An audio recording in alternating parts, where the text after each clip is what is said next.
Okay, so in this video we're going to be looking at the quadratic function and actually we're going to try to apply it to like a real problem. So let's pretend that somebody is standing on a surface here and they throw something down that way and then it falls like this. So we're going to look at this kind of a problem where we have a falling motion, so a downward parabola. So we know that this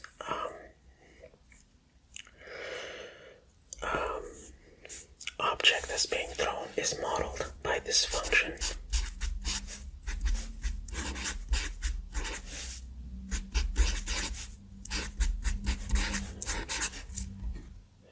And h is going to be our height, the height of the tool. And this is t. And t is going to be our time in seconds. And let's call it meters for the height. So, basically, our first question is going to be, how high do we start? If this is our function, how high was it thrown from, our object? And when you get asked that kind of question, how high was it thrown from, you know that it's our starting point.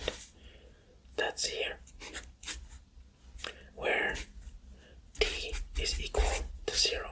That's when our object is thrown. Then we model how long it takes to hit the ground.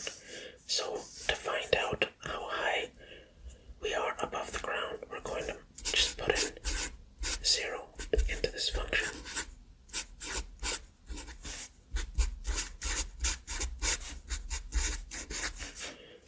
And obviously this is 0, this is 0, and we're left with 25 meters.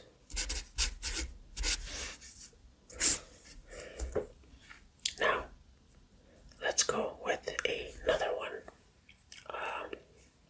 Our second part to this question is, when is it going to hit the ground? And the answer to that, you just look at this graph and you kind of just say, okay, when it hits the ground, that means my height, h of t, is equal to 0. So this value is 0, so I can just do that.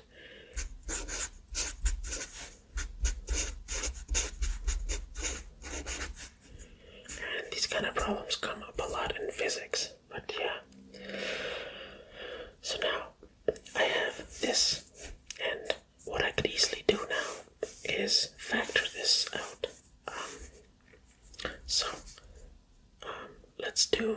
Let's factor this, what we've been doing for the past several videos. Let's factor out a -5. So if I take out a -5 from here, because I see it's a common factor, I'm left with a -4t and a -5. Now I'm left with this, and I could easily factor this down. Two numbers that multiply to -5 but add up to -4. So -5 means opposite signs, so I'm going to have t plus something and t minus something. And since I have a negative middle number, that means the bigger number is going to be a negative. So two numbers that multiply to 5 are 1 and 5, and the difference is going to be -4. So I can do that.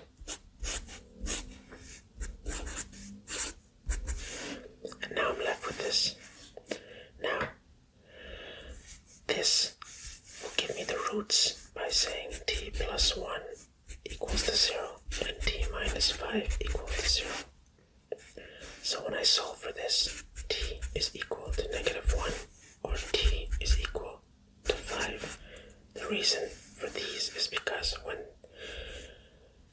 if I was to plug in 5 into here, this will become 0. 5 minus 5 will give me a 0. And the whole thing becomes 0. So that is one solution. And the other one is -1. If I plugged into here, it'll give me a 0 for the whole equation. So these two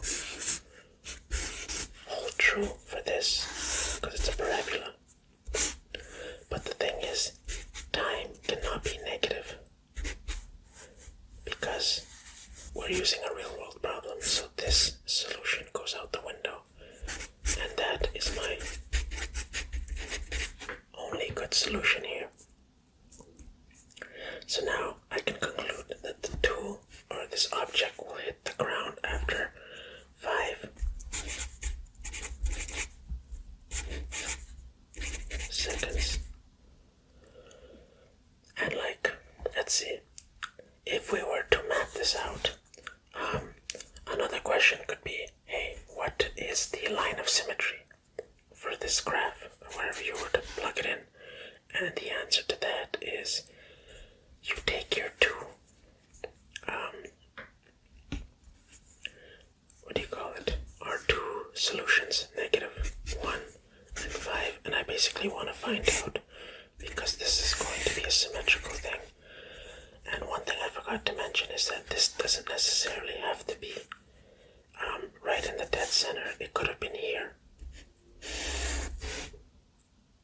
Our h of t and t. Because some that you can throw this upwards and it'll fall down. So that's why we have a -1 and a 5. So how do I find my line of symmetry? Basically where it peaks and then comes down, or the point at which it goes this way and that way. And that's easy. Just take these two, add them, and divide them by 2. So when you add these, you get 4 over 2. You get 2, so that's at 2. And now we know that actually we can do another thing. We could actually plug in this 2 into this equation here, and that'll give me -5 times 2 squared plus 20 times 2 plus 25. That'll give me -20 plus 40 plus 25, 45. That'll give me my root 2, 45. That is where the root is in our graph, if we were to graph this out. And yeah, from that we can actually write out the domain. Our domain is going to be basically our x values, so that's going to start from here and go all the way to when it ends. So we're going to have our time is going to be 0 to 5, and our range is going to be, we know that it hits the ground and it maxes out at 45, so that's going to be our range to height.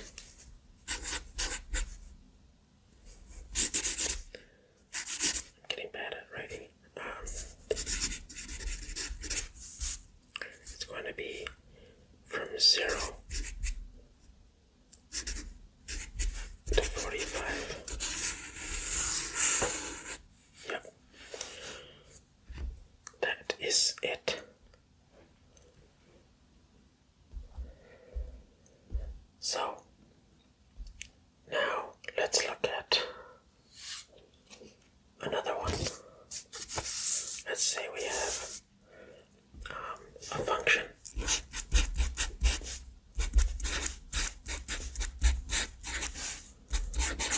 And now I just want to look at the properties.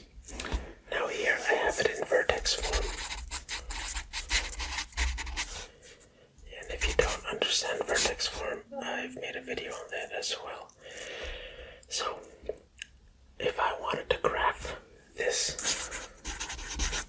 and keep in mind mine is going to be a very rough sketch, but yeah, let's try it out.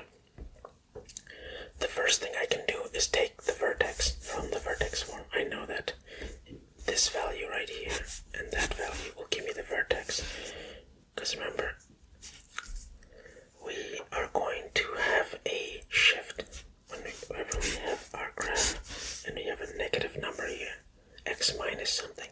That means we're going to move to the right, not the left. And then we have a -5, which means it's going down 5. So our vertex is going to be 1, 5. Sorry, -5. That's negative. And that means my axis of symmetry, meaning where it opens up. Either it's going like this or like this, whatever, it's going to, our axis of symmetry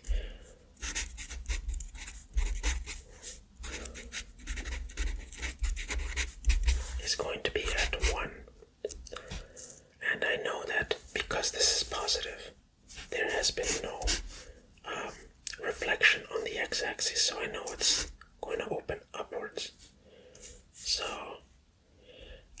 based on these things, now I can do one of our favorite things is to find the y-intercept, and we do that by plugging in 0 for x. Because when x is 0, that's when it's going to cross the y-intercept. So if I plug in f of 0, I should get 2 times 0 minus 1 squared minus 5. That'll give me 2 times negative 1 squared minus 5. Negative 1 squared is 1 minus 5. I should get 2 minus 5. It's, well, I'll just write it here. Negative 3. So at some point it crosses into the y-intercept at negative 3. So now, based on these things that I have, I can easily just write or graph this out. If I have a 1, 2, 3, 4, 5, it's a negative 5. I know that negative 3 is where it crosses.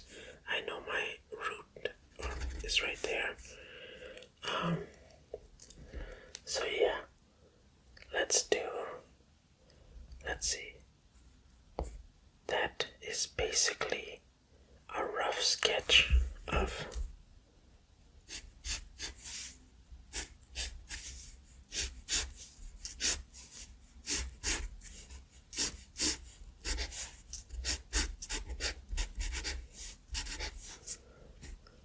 how I can do that.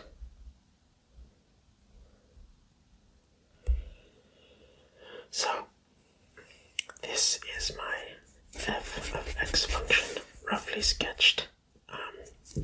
In future video, we might actually convert this into standard form and find the x-intercepts